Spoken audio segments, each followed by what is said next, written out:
I was in the classroom the day they came for me. It was my first grade class, children, and we were in the midst of what we call skill assessments. I was having each child to come up to my desk and read to me, and each one was doing such a great job for my skills assessment. These are conducted in October in the southern region, and I, for the life of me, I can't remember the date. Katie Simmons, another teacher, she was down the hall from me. She had third period open, and she's the one who came to my classroom for me. She looked embarrassed and told me that I was wanted at the principal's office. I, for the life of me, couldn't figure out why I was wanted at the principal's office. But I went on down the hall, and Franklin Elementary, it's like all old elementary schools that were built back in the late 50s. There was an incline to the hall and the stairwell. As I got myself down there, I was just give out when I got there, and as I got near Mr. Stone's office, I kept wondering and trying to figure out, what am I doing here, and what's wrong? Why am I here? I could see, just kind of in the crack of the door there, a highly polished black shoe is all I could see. Praise to the good God upstairs. He prepares us for these things. I stopped short, and I remember losing my breath.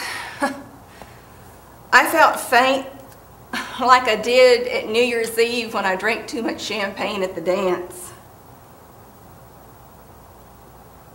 Then I noticed down at the laces of these shoes, oh, that sharp-looking razor crease in that blue uniform, and that red blood stripe that extended all the way up the leg of that pant.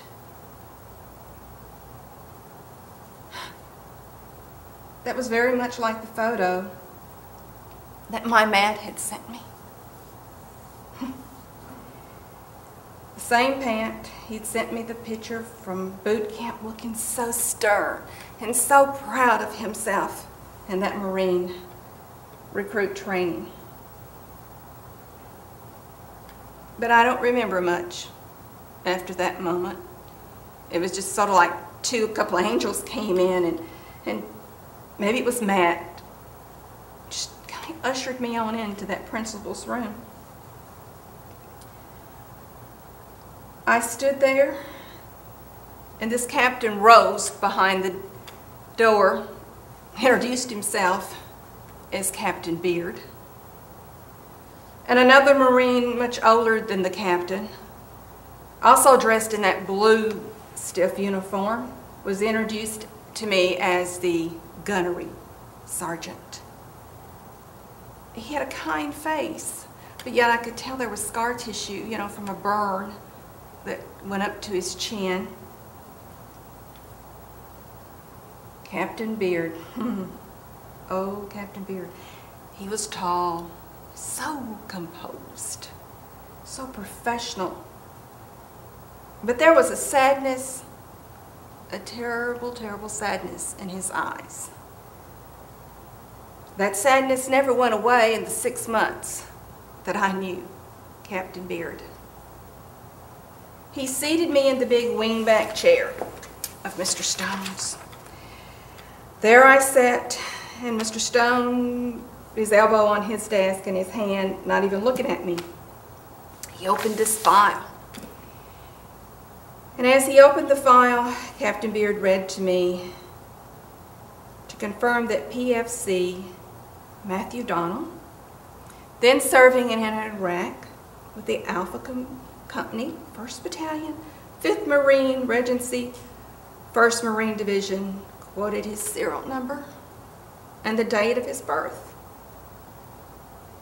asking me if this was my son. I think I stared at him just blank. Because I've lost all control of my life.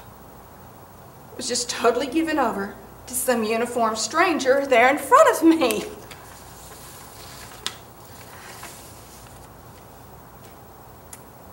And then he said to me,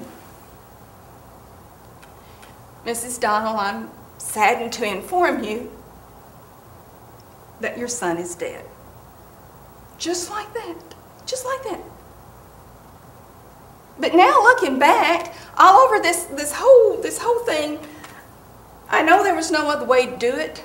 I know sacrifices are deserve few words. And the captain, with the sad eyes, he had learned from all of his experience, and in this process, how to do this. No, this can't be true. This can't be. This just can't be.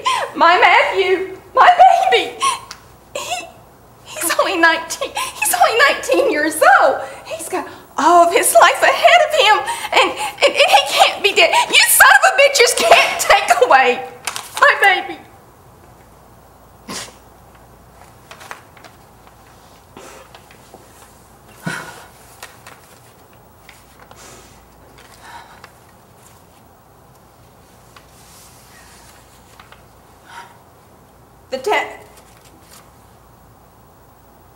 The captain, he gave few details. But then death, it's easier put just in a few words.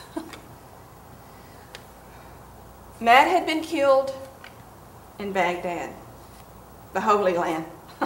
Screw your Holy Land and screw your war. I had lost my only child. In January that year, the war president, he left office and went back to his safe ranch. My Matt came home in a flag-draped coffin, exactly at the time that the captain had told me he would arrive. And then the captain arrived at my house 2 days later, giving me notification of all what was going to be done. He sat in my overstuffed chair, and we talked like old friends.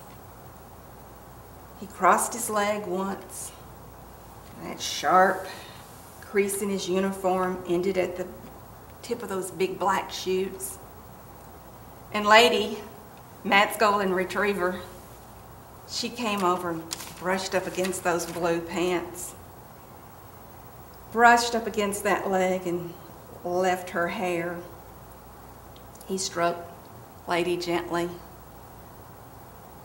but the hair clung to that blue uniform.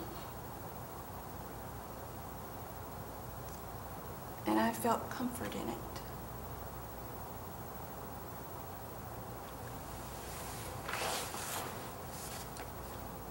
I felt